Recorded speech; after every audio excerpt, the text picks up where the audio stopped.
ಸೂರ್ಯಕುಮಾರ್ ಯಾದವ್ ಅವರ ವಿಸ್ಫೋಟಕ ಶತಕದ ನೆರವಿನಿಂದ ಸರಣಿ ನಿರ್ಧರಿಸುವ ಪಂದ್ಯದಲ್ಲಿ ಟೀಂ ಇಂಡಿಯಾ ಶ್ರೀಲಂಕಾ ವಿರುದ್ಧ 91 ರನ್ ಗೆಲುವು ದಾಖಲಿಸಿತು. ಇದರೊಂದಿಗೆ 2-1 ಅಂತರದಿಂದ ಭಾರತ ಸರಣಿ ಗೆದ್ದು ಬೀಗಿತು. ರಾಜ್ಕೋಟ್ ಅಂಗಳದಲ್ಲಿ ನಡೆದ ಮೂರನೇ ಟಿ20 ಪಂದ್ಯದಲ್ಲಿ ಟಾಸ್ ಗೆದ್ದ ಭಾರತ ಬ್ಯಾಟಿಂಗ್ ಆಯ್ದುಕೊಂಡಿತು.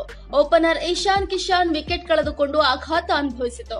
ರಾಹುಲ್ ತ್ರಿಪಾಠಿ 35, ಶುಭ್ಮನ್ ಗಿಲ್ 46, 4ನೇ ಕ್ರಮಾಂಕದಲ್ಲಿ ಬಂದ ಸೂರ್ಯಕುಮಾರ್ ಸ್ಫೋಟಕ ಬ್ಯಾಟಿಂಗ್ ಮಾಡಿ 26 ಎಸೆತದಲ್ಲಿ ಅರ್ಧಶತಕ ಸಿಡಿಸಿದ್ರು. ಲಂಕಾ ಬೌಲರ್ಗಳನ್ನ ಬೆಂಡೆತ್ತಿದ ಸೂರ್ಯ 45 ಎಸೆತಗಳಲ್ಲಿ ಶತಕ ಪೂರೈಸಿದ್ರು.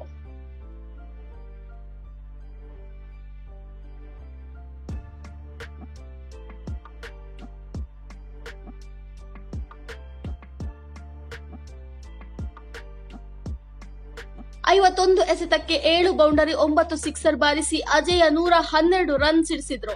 ನಾಯಕ ಹಾರ್ದಿಕ್ ಪಾಂಡ್ಯ 4, ದೀಪಕ್ ಹುಡಾ 4, ಅಕ್ಷರ್ ಪಟೇಲ್ ಅಜೇಯ 21 ರನ್ ಗಳಿಸಿದ್ರು. ಲಂಕಾನ್ ಪರ ದಿಲ್ಶಾನ್ ಮಧುಶನಕ 2, ಚಾಮಿಕಾ ಕರುಣರತ್ನಿ ಹಾಗೂ ವನಿಂದು ಹಸ್ರಂಗ ತಲಾ 1 ವಿಕೆಟ್ ಪಡೆದ್ರು. 229 ರನ್ ಗುರಿ ಬೆನ್ನತ್ತಿದ ಲಂಕಾ ಭಾರತದ ವೇಗಿಗಳ ದಾಳಿಗೆ ಮಂಕಾಯಿತು.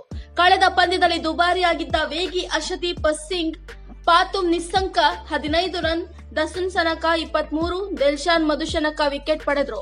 ಕುಸಾಲ್ ಮೆಂಡಿಸ್ 23, ಆವಿಷ್ಕಾ ಫರ್ನಾಂಡೋ 1, ಧನಂಜಯ ಡಿಸಿಲ್ವಾ 72, ಚರಿತ್ ಅಸಲಂಕ 19 ರನ್ ಗಳಿಸಿದ್ರು.